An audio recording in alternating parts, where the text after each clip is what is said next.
Welcome to Apex GK classes. दोस्तों, मैं विपिन कुमार आपका स्वागत करता हूं आपके अपने apex GK classes YouTube channel पर। दोस्तों, पिछले कई दिनों से मेरी तबीयत ठीक न होने की वजह से मैं आपके लिए कोई भी वीडियो अपलोड नहीं कर सका, जिसके लिए एक्सट्रीमली सॉरी।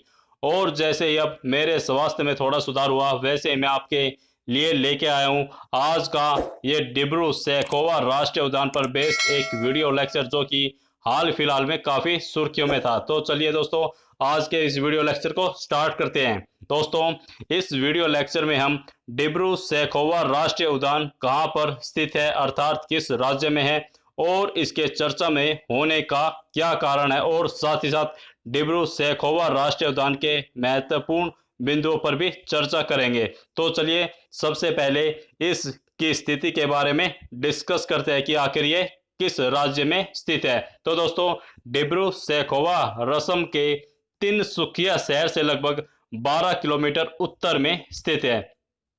जैसा कि आप स्क्रीन पर एक पक्षी की इमेज देख रहे हैं, जो कि बहुत ही सुंदर है। इसको देखने के लिए दुनिया भर के लोग असम के तिनसुकिया में आते हैं। इस पक्षी को वुड डक कहा जाता है और इसको हिंदी में देवहंस कहा जाता है। तो चलिए दोस्तों, अब बात करते हैं कि इसके चर्चा में रहने का क्या कारण है। दोस्तों, Indian oil limited Dibru Saikhowa park के अंदर 7 उत्खनन ड्रिलिंग साइटों पर खनन का कार्य करना चाहती है, लेकिन एनजीटी यानी कि नेशनल ग्रीन ट्रिब्यूनल ने इंडियन ऑयल कंपनी के खनन कार्य को अवैध खनन का हवाला देते हुए निर्माण और खनन कार्य पर रोक लगाने का निर्णय लिया है। वर्ष 2017 में सुप्रीम कोर्ट ने राष्ट्रीय उद्यान में किसी भी प्रकार के उत्खनन कार्य न करने का आदेश दिया था, जिसका कि इंडियन ऑयल लिमिटेड ने उल्लंघन किया है। दरअसल इंडियन ऑयल लिमिटेड यहां से तेल व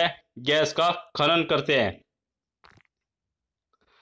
इंडियन ऑयल लिमिटेड ने कहा है कि यह उत्खनन ड्रिलिंग परियोजना डिब्रू सैखोवा के अंतर्गत आता है, न कि राष्ट्रीय उद्यान के। और 2016 में इंडियन ऑयल लिमिटेड को यहां पर 7 साइटों के उत्खनन की अनुमति प्राप्त हुई थी, लेकिन अब एनजीटी यानी कि नेशनल ग्रीन ट्रिब्यूनल ने इस उत्खनन पर रोक लगा दी है। असम का दरअसल यह क्षेत्र अवसादी शैलों से निर्मित है, जिसके कारण यहाँ पेट्रोलियम के विभिन्न भंडार पाए जाते हैं। एनजीटी का मुख्य उद्देश्य अवैध खनन को रोकना और साथ ही साथ यह देखना है कि इंडियन ऑयल द्वारा जो 7 साइटों पर खनन करने की बात कही गई है, उससे वहां के पर्यावरण और वहां की जैव विविधता को क्या नुकसान होता है। अगर नुकसान होता है तो इस अनुमति को इंडियन ऑयल लिमिटेड से वापस लिया जा सकता है, वरना फिर इंडियन ऑयल लिमिटेड को वहां पर खनन कार्य करने की अनुमति प्रदान की जा सकती है। चलिए दोस्तों, अब बात करते हैं कि डिब्रू सैखोवा राष्ट्रीय उद्यान के महत्वपूर्ण बिंदुओं के बारे में।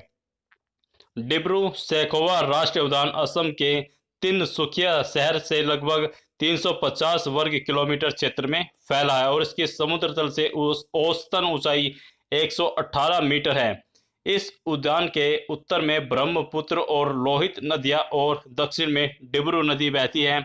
डिब्रू सैखोवा पार्क असम राज्य सरकार द्वारा वर्ष 1986 में एक वन्य जीव अभ्यारण्य के रूप में घोषित किया गया था। वर्ष 1999 में भारत सरकार ने इसे राष्ट्रीय उद्यान का दर्जा दिया और यह पार्क विश्व के 19 जैव विविधता हॉट स्पॉट क्षेत्रों में से एक है। दोस्तों, यहाँ नदियों द्वारा जल उपलब्ध कराए जाने के कारण पर्याप्त मात्रा में नमी बनी रहती है। इसी कारण से यहाँ आर्द्र वन प्रचुर मात्रा में पाए जाते हैं। इसके अलावा पतझड़ वन एवं घास के मैदान भी पर्याप्त मात्रा में पाए जाते हैं, जिससे यहाँ की जैव विविधता संरक्षित अर्थात बनी रहती है। दोस्तों, यह पूर्वोत्तर भारत का सबसे दलदली वन है। इस राष्ट्रीय उद्यान को मुख्य रूप से सफेद पंखों वाले देवहंस पक्षी को उसके आवासीय क्षेत्र में संरक्षित करने के लिए स्थापित किया गया था, लेकिन बाद में जंगली घोड़े, रॉयल बंगाल टाइगर, जंगली बिल्ली, गंगा डॉल्फिन जैसे जीव सहित अब यहाँ 350 से अधिक पक्षियों की प्रजातियां डिब्रू सैखोवा राष्ट्रीय उद्यान में देखने को मिल जाती है, जो कि अब इनका निवास स्थान है। तो दोस्तों, आज के इस वीडियो लेक्चर में हमने डिब्रू सैखोवा राष्ट्रीय उद्यान के कई महत्वपूर्ण पहलुओं को जाना। तो चलिए दोस्तों, आज की इस वीडियो क्लास को यहीं पर समाप्त करते हैं and thanks for watching this video. Have a nice day.